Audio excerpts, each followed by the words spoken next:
is it hot. South Florida in the summertime. After this, I'm going down to hell to cool off. Anyway, it all started last year at my first concert special.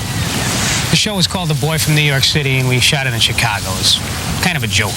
You know, I think that's how Chicago got started. I think a bunch of people in New York said, gee, I'm enjoying the crime and the poverty, but it just isn't cold enough. Let's go west.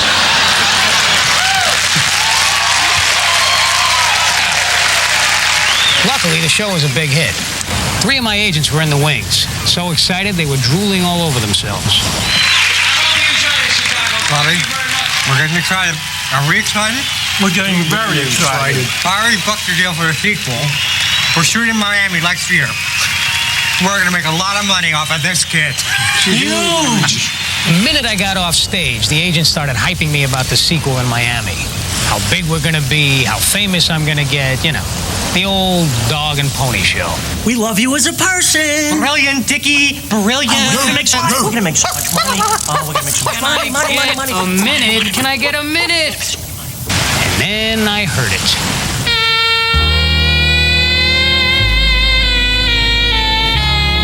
You can have more than a minute with me. So, still the purple suede, huh? I might have known you'd show up. In fact, I was kind of expecting it.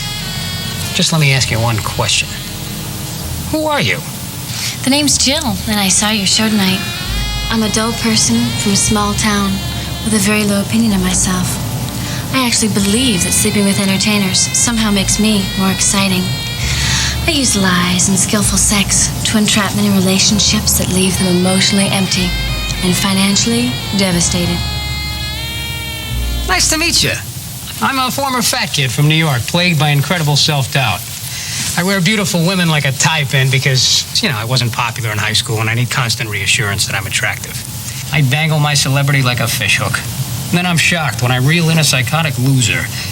Like you. You got any condoms? You ever been to Miami? No. Hey, what happened to the lights? Hey, what are you guys doing? Hey! Pile on, boys! Hey, I saw him first! Give me that. Hold it for a photo, Mr. Jeni. Hey, hold it!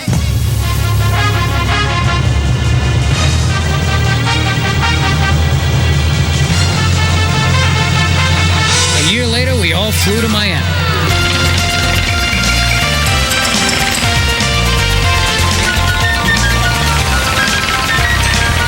Perfect. Guys, is this great or is this perfect? Perfect. Perfect. The sun, the big blue. This is Miami Beach.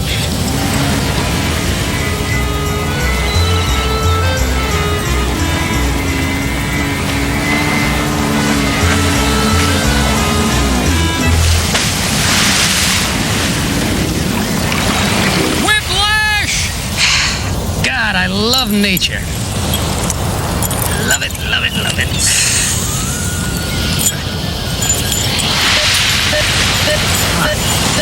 Take it. Take it.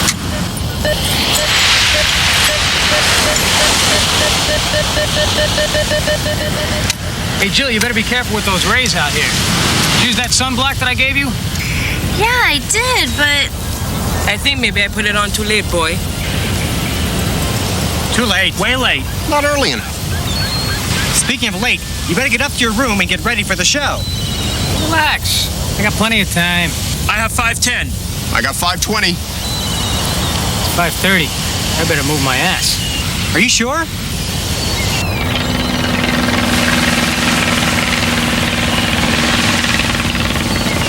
All right, guys, give Jill the lift, okay?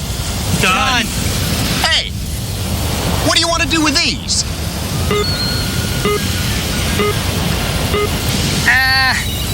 Cut them loose. They're kind of small.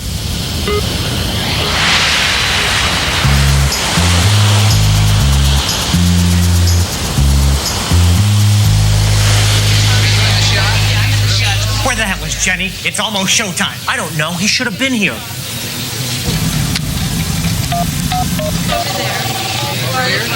Dickie! Where the hell are you? Relax, I'm on my way. How's the crowd? Hold on, I'll check.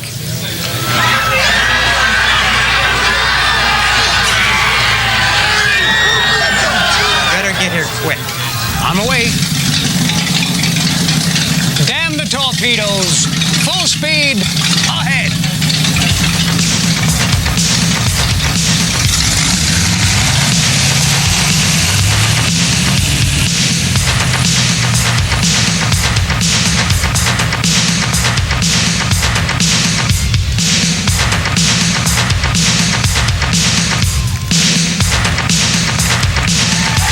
Ladies and gentlemen, Mr. Richard Jeni.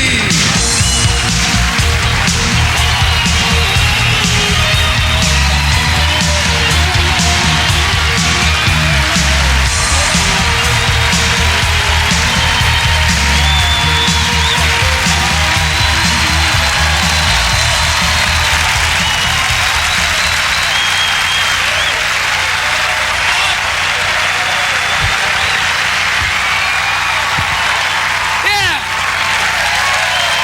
Hello, Miami!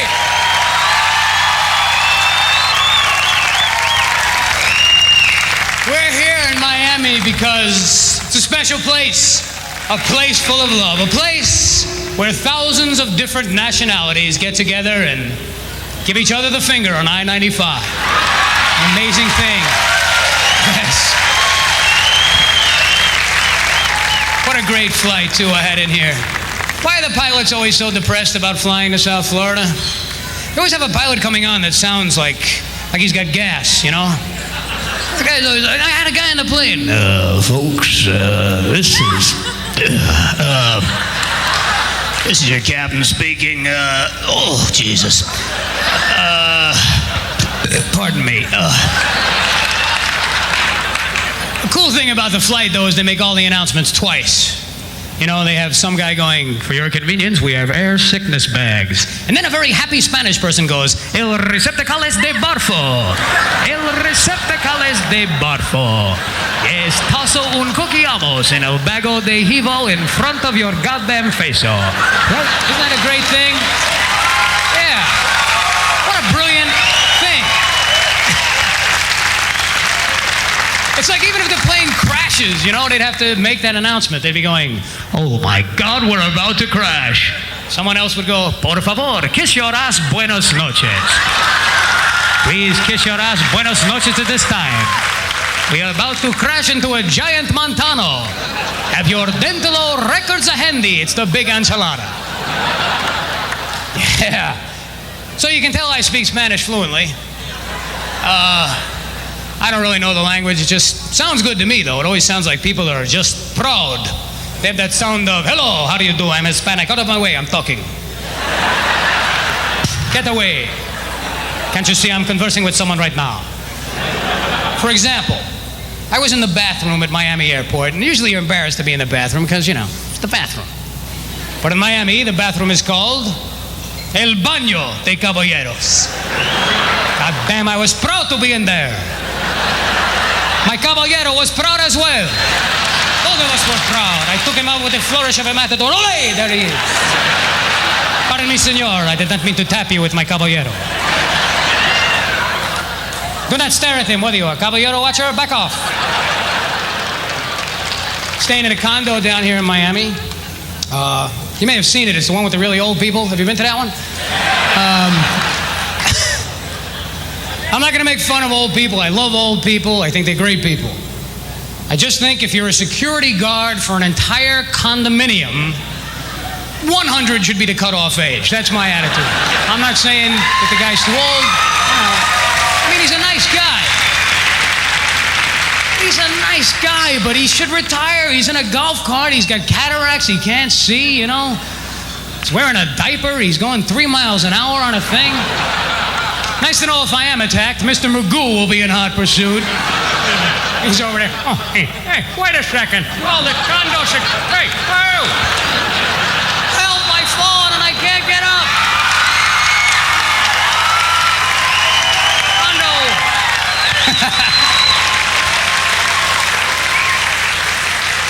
A cheap joke, and the people rejoice.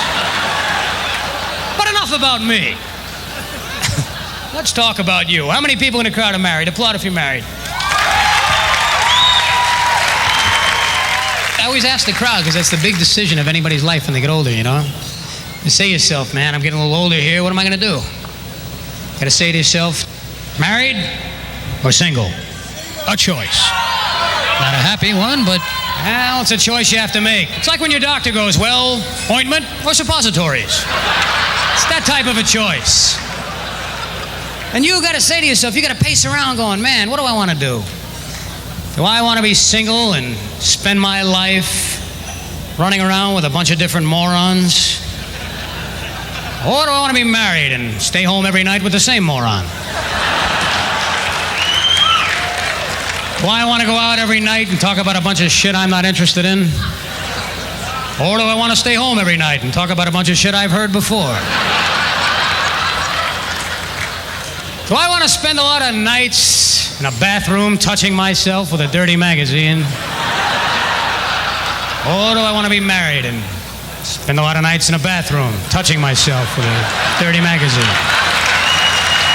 These are the choices we have to make.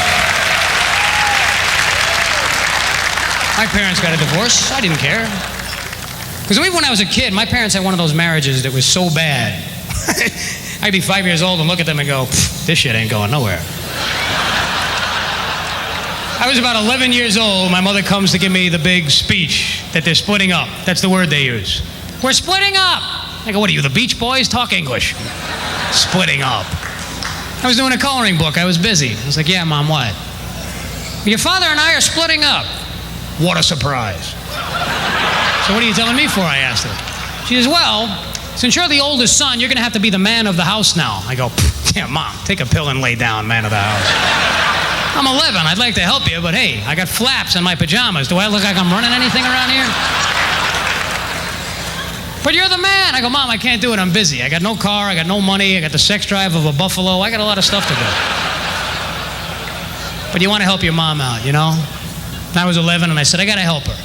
I've been watching my dad long enough. How hard could it be? I know what the job of my dad is. I started doing it. I was 11 years old, and I took over as the dad.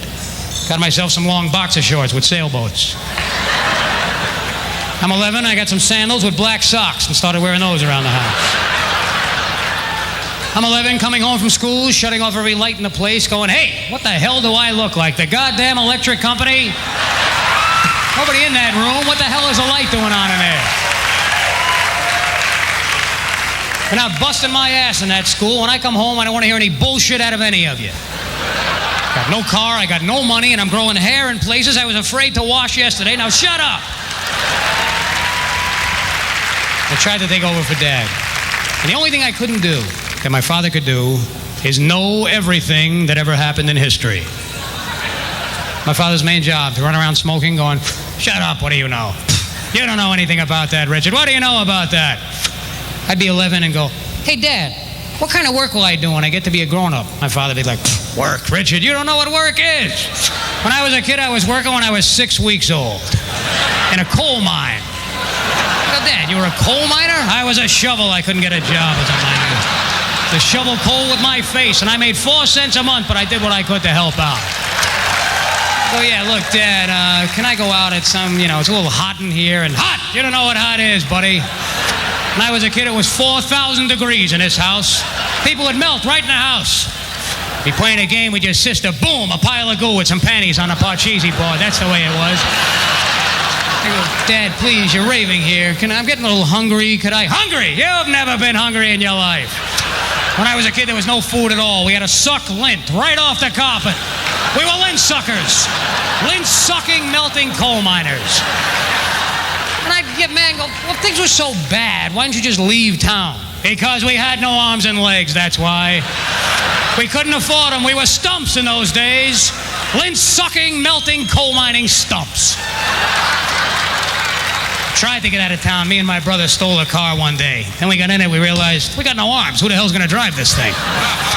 I'm on the seat trying to steer with my head. He's on the floor trying to bite the brake pedal there. We finally got out of town. You know what happened? Nobody could open the goddamn door up. Yeah, if it wasn't one thing, it was another. We were dead, lint-sucking, melting, coal mining stumps. We slept 49 to a bed, stacked up like Lego blocks, sweating on each other and hoping we didn't melt during the night. But we were thankful for what we had.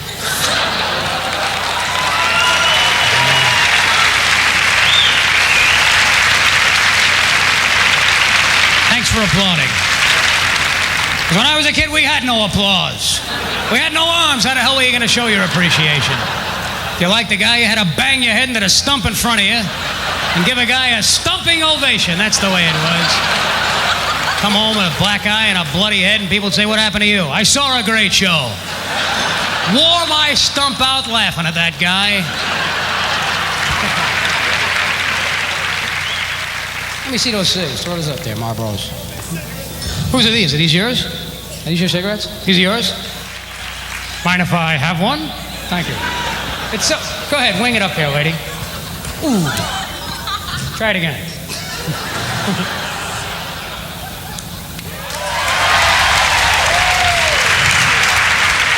Thank you very much for applauding absolutely nothing. Got to admire that in a crowd. I have to smoke on stage, Daryl. You know why? There's no place else left. People just hate you so bad if you smoke.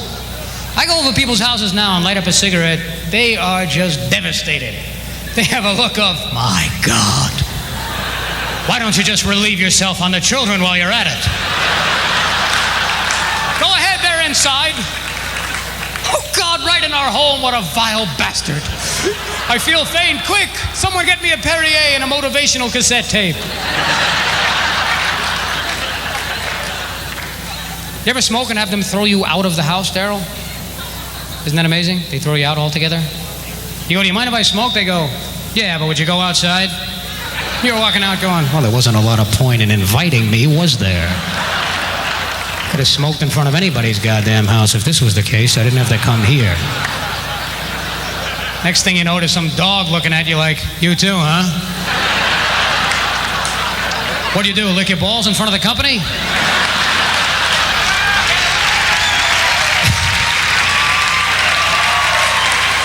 Yeah, that's why they put me out here.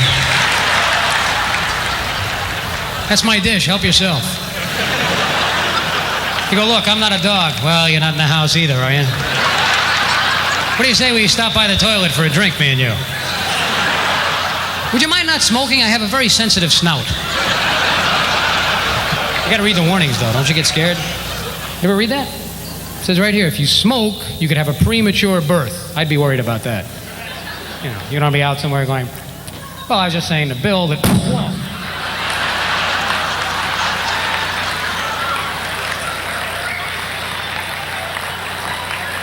Just walk away from that, Bob. Yeah, I see it, I see it. Just roll it under the buffet table there, if you would. God, this is embarrassing. $50 Levi's down the tank. Down the tankaroo. Here, put that out if you don't mind. Tonight would be good. Thanks. Gotta not smoke, it's a bad thing. You have any kids, lady? Me neither. People ask me, "You have kids?" And I go, "Whoa, I don't even have real plants. Back off." You have kids? No. Some lady in the front last night had 11 kids. I go, 11? She goes, "What's wrong with that?" I go, "Well, nothing. If you're a salmon, chill out, lady. Go to a movie, relax a minute." I think if you have kids, though, don't buy them a TV. Because they always see parents on TV to make you look bad, you know? I used to watch the Brady Bunch on TV, and I used to say, "Man, why don't I live there?" I mean, my parents weren't bad, right? But you look at the Brady Bunch, and you look at your own parents, and you look at the Brady Bunch, and even if you're not the brightest kid, you're going to go, "What am I doing with these losers? I want to live in that Brady house." They had things in their house I never saw in my life. Things I never dreamed about. Breakfast, for example.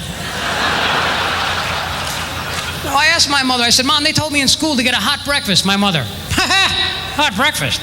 Swallow some water in the shower." And I'd sit there every day with my little chair, you know, I'd be sitting in front of my little chair all day with that Brady Bunch thing and the remote control, and I'd be sitting there like, wow, look at this house. This is amazing. I told my mother, I said, Mom, come over here. Come here for a minute. Sit down in this chair. Come here. Sit down. Look at that television. That's the Brady Bunch, Mom. That's America. Can we get with the program here? Notice a couple of things. Notice that they are managing to raise all these kids without beating the shit out of them every 5 minutes.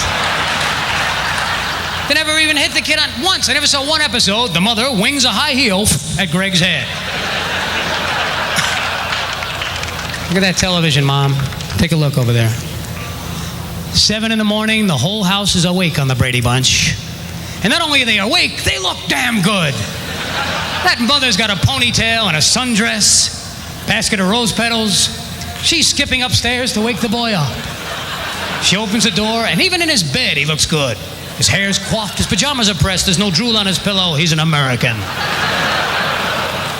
And his mother comes in with rose petals like, it's morning, we're poaching, we're baking, we're frying, we're squeezing, God damn it, get off. But mother, I must brush my teeth. Oh, don't be foolish, you're a Brady, they're clean. Take my hand, come along. Sit down, son. There's eggs and juice and pork products of every kind. How come our house doesn't look like that, Mom? Let's face it, Mom. 7 in the morning, this place is a Stephen King movie. Children of the Cornflakes. Every day I woke up in that house in New York, it was pitch black. 43 degrees. Bats hanging upside down. Curtains blowing out the window. My mother's down the hall. She ain't getting up. She's dead. Her door's bolted. Fog's coming out of it. And I still have nerve damage to this day. Because the first thing I heard in the morning was her screaming from her room to mine. You just hear, Richard! It's 11 o'clock! If you don't get up, you're gonna be leaving! And dairy animals would be at the window going, did you guys call us? And then if you don't move, they keep telling you the time. It's 11:30! It's time to get up! And the sad thing is, you're in your bed just as stupid as she is. Not moving, going, I'm up! And the whole day, everybody's yelling, but nobody's going anywhere. On the Brady Bunch, they're out contributing to the economy. Here, it is just this interbed, demented howling going back. It's 9 o'clock! I don't hear the water running in there! And he's making shit up. I have a silencer on the faucet!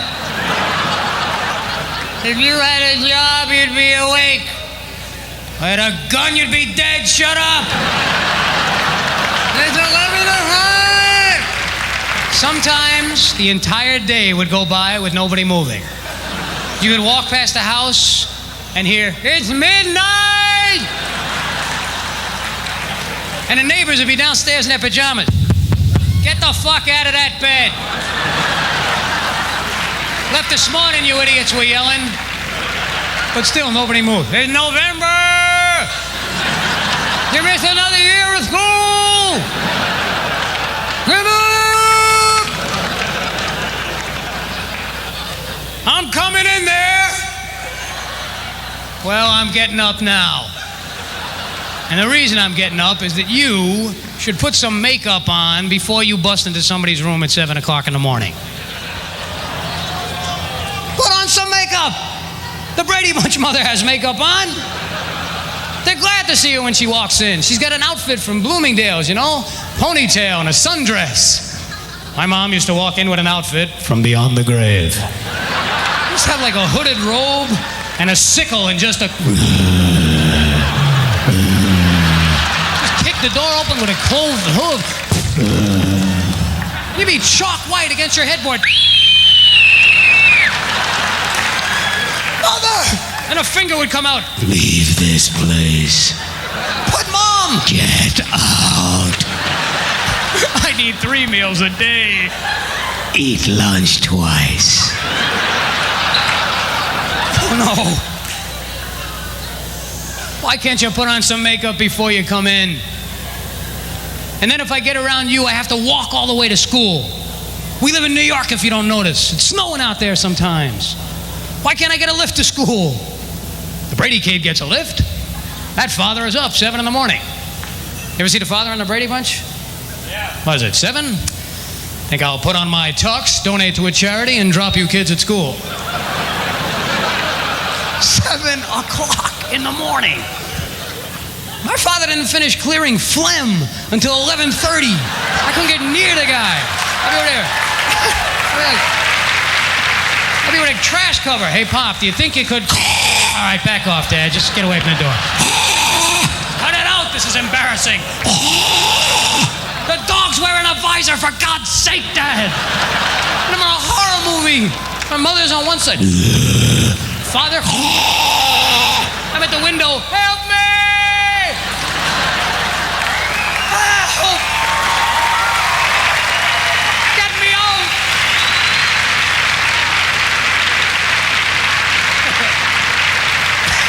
That's why I think you shouldn't buy a kid a television set. What a great crowd. Just so much better than staying home, watching the late night cable. I like watching the baldness guys. Those are the guys that kill me. You ever see those guys? You start losing a few hairs, and right away there's a guy on your TV going, "Men, are you afraid that one day your wife will be running her fingers through your hair and you won't be home?" Oh, shut up and get off my television. $79.95 for this toupee, and you can swim with it on. There's the guy.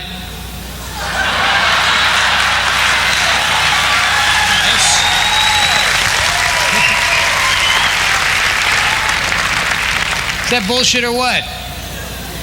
So I figured since I got some time on my hands and I'm losing massive amounts of hair, I could come up with my own cure for baldness. And I've been working on it. Step by step, logically. Because I went to college. I got a degree in political science, and I learned stuff. I learned that was a major mistake. Yeah. And I graduated with honors, and I got a diploma and an endowment of cash and a trip, and it was great. And then 2 years later, I was sitting there with a joint the size of a parking meter, watching General Hospital at my mother's house going, "What book did I forget to read?" So I got up, man, and I went back to that college, and I said, I'm going to talk to one of these guys that taught me this. And I found one of those professors. I said, "Hey, you taught me this shit. I got a degree, now what do I do?" The guy goes, "You can teach." I go, "But what are those people going to do?" "They'll teach also." God damn, then you suddenly realize, my God, this is in college, this is Amway with a track team, you asshole. What are you talking about? But I learned a couple of good things in school. Wasn't a total loss. I learned how to be logical in school. And I used logic to solve the hair loss problem. First, I figured out why hair falls off a guy's head. Follow me here. Altitude is the cause. It's only logical. This hair doesn't fall out much, but this hair at a higher altitude falls right out. It's logical. The lower, the stronger. This falls out a lot, this not too much. Chest hair, hardly ever. Pubic hair can't be removed with a vice grip and a grenade. Yes. Nothing will knock it out. But there's always somebody in the audience that goes, "Wait a minute, hold it. I've seen a pubic hair fall out." You didn't see a pubic hair fall out. It escaped. So would you if that's where you lived. You live in a hot, sweaty place, one day there's a bar of soap and you go, "Now's my chance. So long, men." So long, men. I'm a hair of the sea now.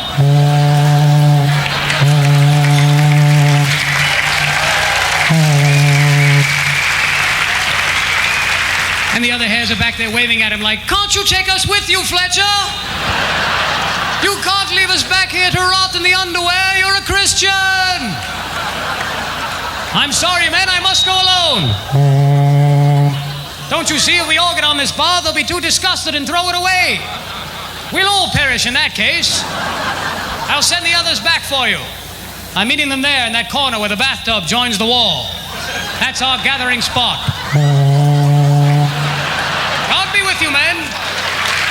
we can agree that we have identified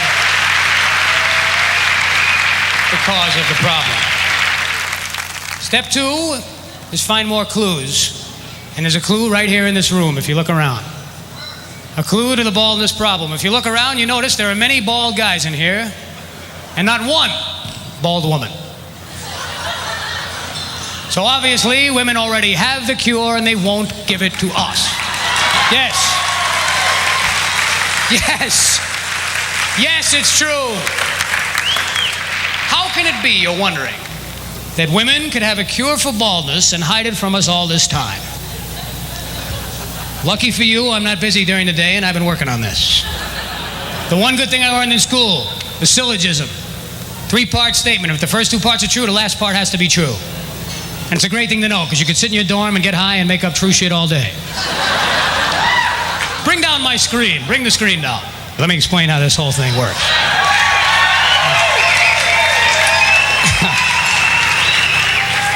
If the first 2 parts are true, the last part has to be true. So what do we know about this whole baldness problem to begin with? First of all, we know, let me give you an example here. God is love, right? And then the teacher would write down, love is blind. So we've proven beyond the shadow that Ray Charles is God. Exactly. Now,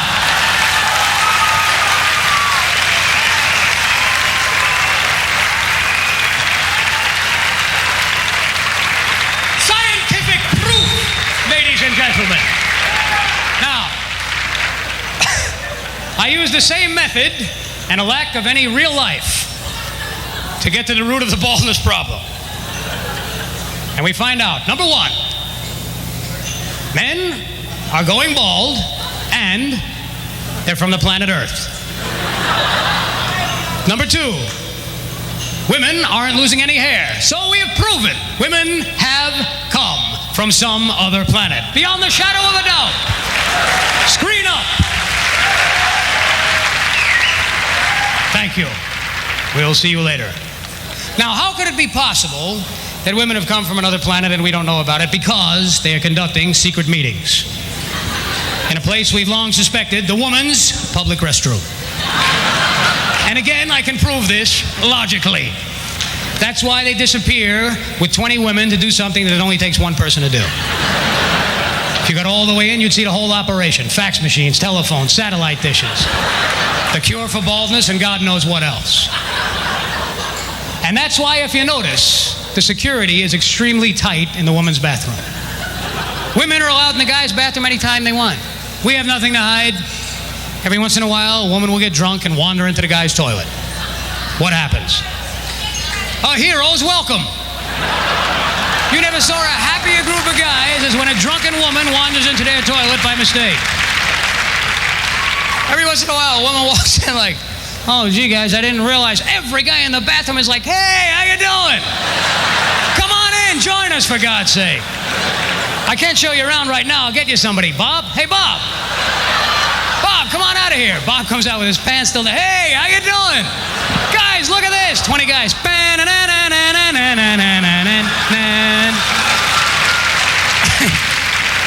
But, you ever walk in the ladies' room by mistake? Good luck. You get about 2 inches in there, you go, oh, gee, girls, I didn't realize, rapist, pervert!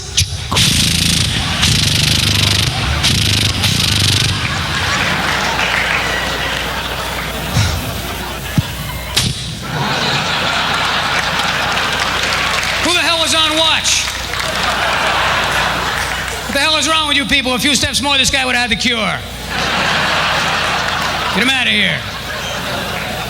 So you can't sneak into the woman's bathroom. And it would seem we're out of luck. But, again, I am determined and not busy during the day. So I snuck into my girlfriend's bathroom at home and started looking around. I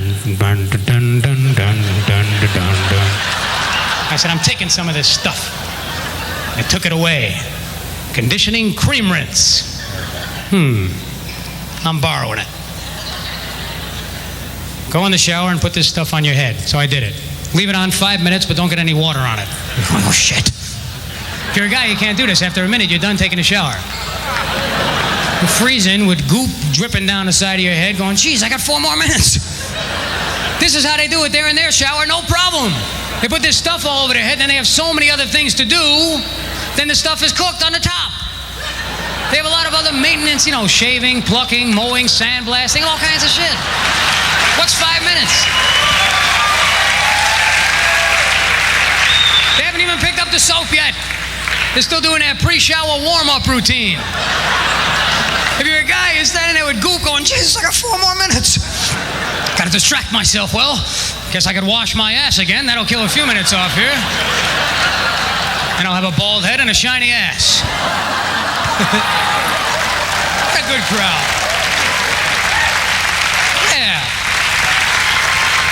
Yeah, we need a friendly crowd in our lives. I got into a fight in the South.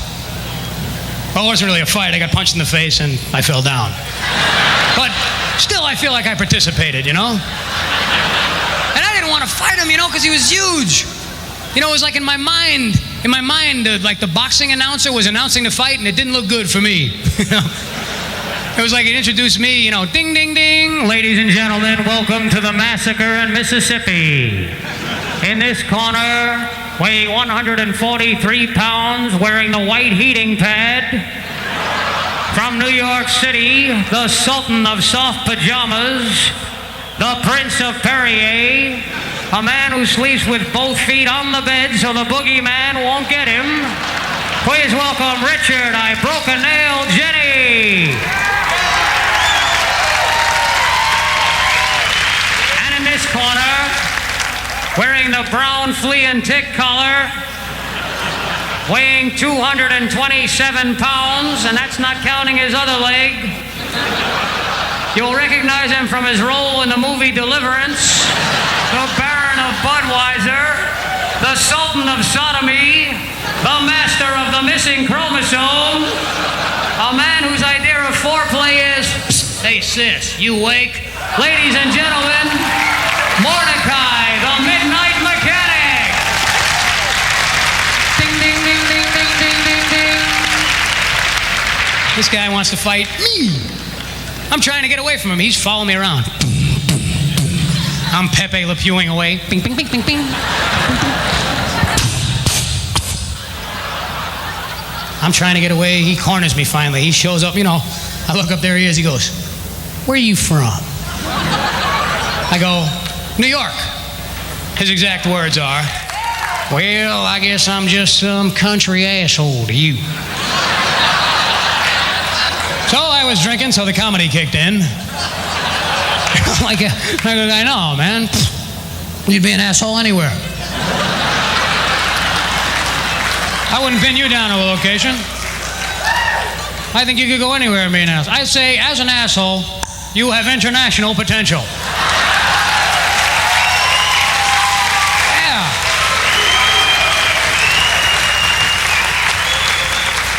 I thought it was funny.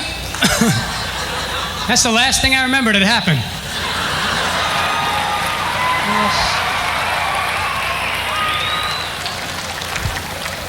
So I'm laying there on the floor bleeding, right? Saying to myself, what have we learned from this experience? And I learned, and I'll tell all you people that applauded for New York, these people in the South have no time for bullshit. They fight fast. This guy in the South punched me in the face. I fell down. I was bleeding. That was a signal that the fighting had commenced. If you ever see a fight in New York, it takes hours to get the fight started. They're much more interested in the argument than the fight. They can't just fight a guy. They got to find stuff out about him first. Got to get to know the other person in the fight as a person. It takes about a long question and answer period. They got to find stuff out. They got to start whipping their clothes off. All right, asshole. And they got to find stuff out about him first. Most important, do you have a problem? This is the key question to begin any kind of a fight. Do you have a problem? And this takes a long time because nobody wants to admit it. So there's a long argument. No, I don't have a problem. Maybe you are the guy that has the problem. No, I don't have any fucking problem. No, check my fucking pockets. If there's a problem, perhaps you are the guy that has it. Because as for me, there is really no problem. That takes about 20 minutes. Just for that. But even then, they still don't have the fight because the next thing they have to do, positive identification of the man in the fight. Positive identity. Can't fight a guy you don't know. That's why the next question every time is, who the fuck are you? Who the fuck are you to start a fight with me? Exactly who the fuck are you to come in here with a problem and start a fight? And then it's only polite to introduce yourself to try and scare the guy. So the next question is always, do you know who I am? Do you know who you're starting to fight with? Hey, I got a black belt, I got a green belt. Hey, I got a seat belt in my car, I'll smack you with that. 30 minutes, still no violence. Then they have to tell you what they would do to you if a fight should accidentally occur. That's the next thing. Do you know what I would do to a punk like you? I will rip both of your eyes out of your head. And I won't even throw your eyes away. I'll put them on a necklace around your neck just to make you look like an asshole. What do you think about that? You'll be reading a book like this with your eyes on a necklace, huh? You'll be scratching your necklace. What's the matter? I don't know. There's something in my eye. Let me tell you something. I will rip your ear off and put it on your knee. How are you going to talk to people then? You'll be like, hey, look at me when I'm... Hey, I can't hear you. Hey, wait, what? I'll roll you in a ball and throw you in a sewer. You'll come up in the ocean and a shark will bite you in half. You'll swim to the top and think you got away. But no, I'll be there in a rowboat with a shovel. Bam! I'll smash your fucking head down. You have a shovel mark in your head, no eyes. Where you going? Hey, come back here. Hey! By that time, you ran away. And then the police come. And this is the funny part of this. When the police come. Because I know people spend a lot of money on vacations to try and go and see a miracle thing like a pyramid or something. If you want to see a miracle, all you have to do is go down to the bar area late at night. And you will see a guy drunk enough to start a fight with a cop. A miracle. A man with no weapons who can barely see, inciting another man to fight him who obviously has a gun and a stick and a radio to call similar individuals with guns to shoot you and sticks to beat your ass in. This guy wants to fight the cop. And the only problem he has with fighting the cop is that the cop has a badge. This is usually the center of his argument. Well, you tough because you got a badge on? Take that fucking badge off. Come on, take the badge off. I'm not afraid of you. Take the badge off. And the cop's going, still have a gun and a stick. I don't give a shit. I'm not afraid of a gun. I'll take your toes off and put them in that gun where the bullets used to be, huh? You shoot a crook, boom, bang, a toe, you're gonna look like an asshole. See that guy over there with no eyes? You're next. You'll have no fucking eyes, man. But you got a siren, I'll take that siren and shove it up your ass, all right? How you find a crook with your eyes and your siren? What do you got? What? Handcuff? I'm afraid of handcuffs? I'll handcuff your balls to this radiator, buddy. Then I'll show you dirty photos. You get a boner, you'll burn your balls, all right? You'll be a cop with no eyes, a hot dick, a siren up your ass. Think you get a free donut then? I doubt it, basically. You're not getting any free donuts then.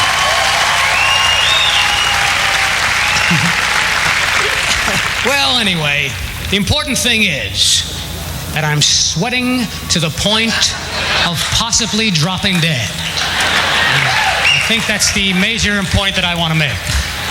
A towel? Yeah. Hey, good throw. Wow, that was almost on the stage in a way.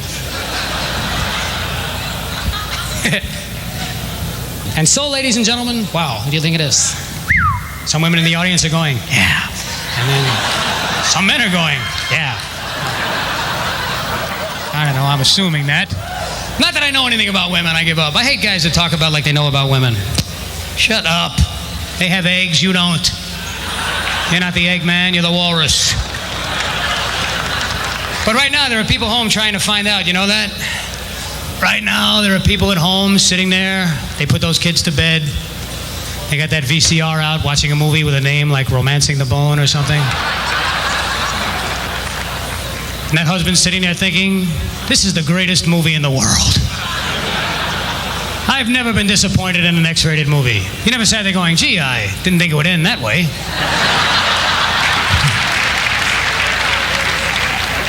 And then he starts thinking, why do we even name porno movies? Why do X-rated movies have names? They all have the same plot.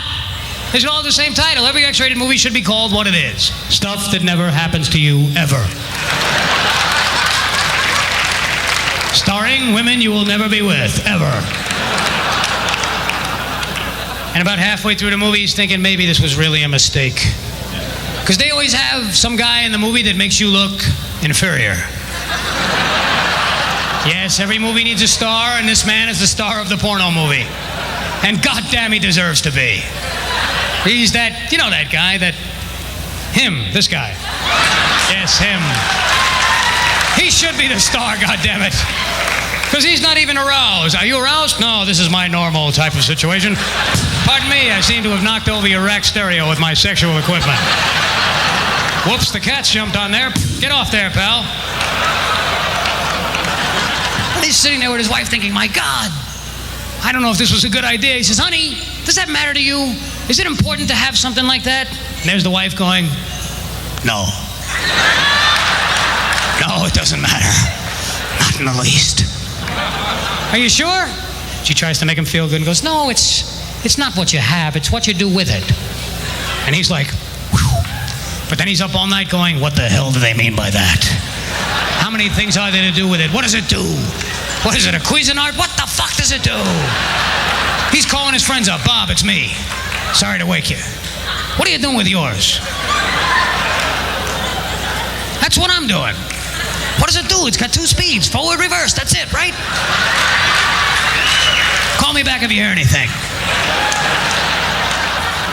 And she's going, why did they have so much oral sex in this movie? And he can't tell her, because that is the best idea that men have come up with so far. Of all the ideas that they have ever thought of in science and architecture and everything else, getting oral sex from a girl is the best idea they've come up with. You ask any guy anywhere doing anything, would he rather be getting oral sex? And if he's honest, he'll go, yeah. Yeah, I would. Even Neil Armstrong, the first guy who ever walked on the moon, who probably did the most mind-blowing thing any guy ever did. Even Neil would be on the moon, and they go, Neil, get those moon rocks. And he's like, Neil, want a blowjob?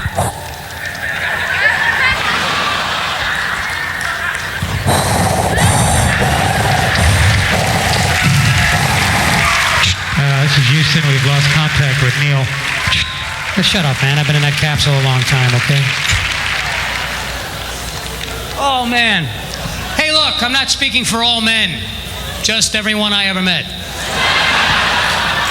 I only speak for the men because I give up. I don't know about women anymore, you know? People say, well, you can find out. They do surveys. You know those surveys? Who's going to tell the truth about their sexual life to some guy that shows up at 10 in the morning with a clipboard? Ding dong. You open the door in a bathrobe. Yeah. Morning, sir. Do you jerk off? What? It's pretty rough talk for a Jehovah's Witness, isn't it?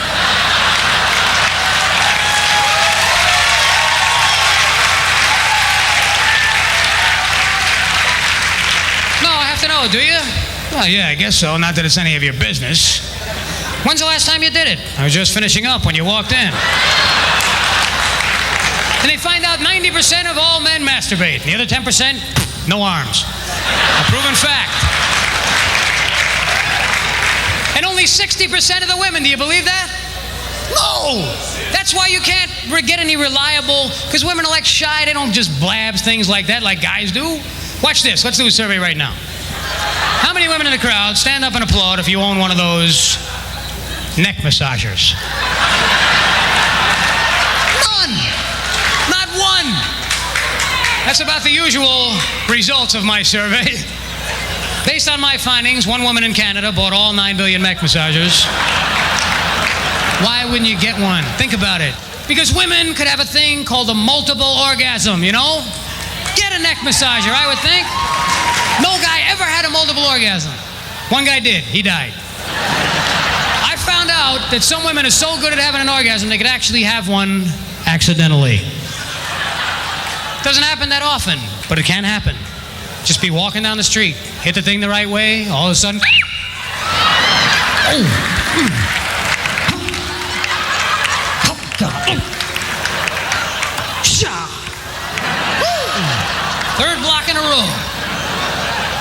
what's wrong with me today, but I'm going to keep on walking. You know. So you guys do what you want. I mean, all this stuff is just my opinion, right? I'm not here to tell you what to do. You're adults. And we all know, even though all this stuff is kind of funny, really making love to another person is the best thing you can ever do. Much better than masturbation, you know. For one reason, we all know what that is, and that's what masturbation, you can't brag about it to your friends the next day. You know what I'm saying? You go out and get some action, you have a story to tell. Otherwise, you're like, hey, where'd you go after you left the party? You're all proud. All right, check this out. I get home, I'm alone, right? Hey, I didn't think anything was going to happen either, you know? Next thing I know, I shut the lights. I'm all over myself. How many times did you do it? I lost count. I did it upstairs, downstairs, had myself bent over. I am the best I ever had. So you guys do what you want. You've been great to me. You do what you want. I'm just saying, if it was me, just my opinion. If I was a woman, I would say to myself, well, I could have about 40 orgasms a day. I'm married to this guy. He could have about a half of one. I don't want to cheat on him. I guess I could buy one of those neck massagers. Costs about $10. Does roughly the same shit as him. And I don't have to make it waffles 6 o'clock in the morning. See, if it was me, I wouldn't have one vibrator or two. I would have like a wine rack. You know, and go in the middle and get the big one out. All right, come on. And just, you know, start it up to...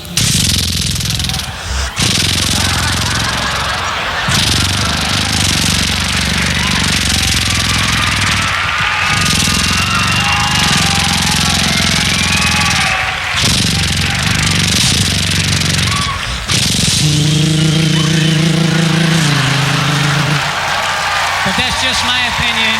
You've been great, Miami. Thank you very much. Good night. Thank you very much.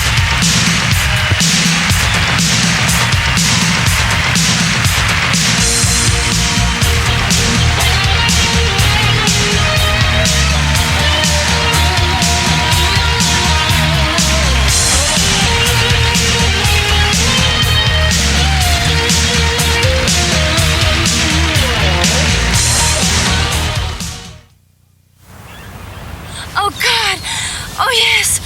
Oh, right there. You were wonderful last night. I couldn't take my eyes off you during the whole show. Oh, yes. Oh, God. You were in total control.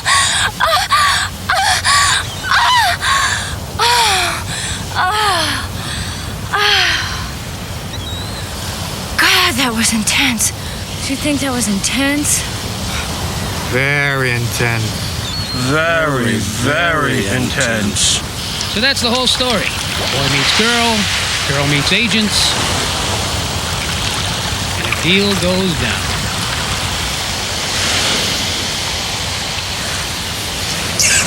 I should have known something was up when they didn't come back with us on the boat last night. Well, I can't say I'm surprised. I am. I didn't know those guys smoked. God, this is painful. Losing the woman you love? No. I'm sitting on something sharp.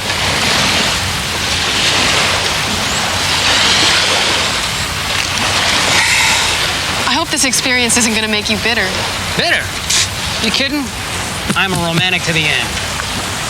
I still believe that love is the second greatest miracle in the world. What's the first? An all-black hockey team. That's funny. You know, I'm a big hockey fan. No kidding, really? Me too. Yeah, well, I don't get to see many games these days.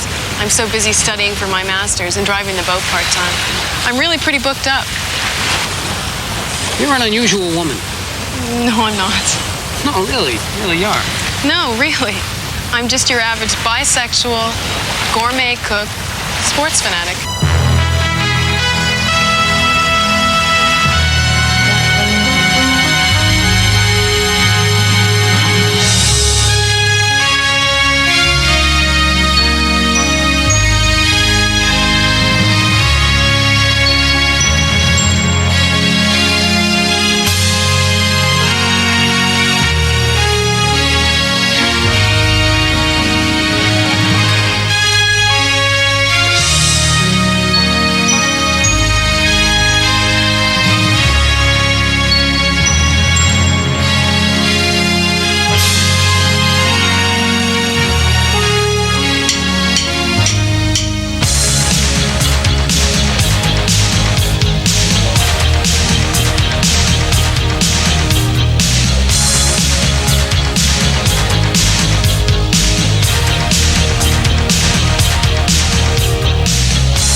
So this is how it ends.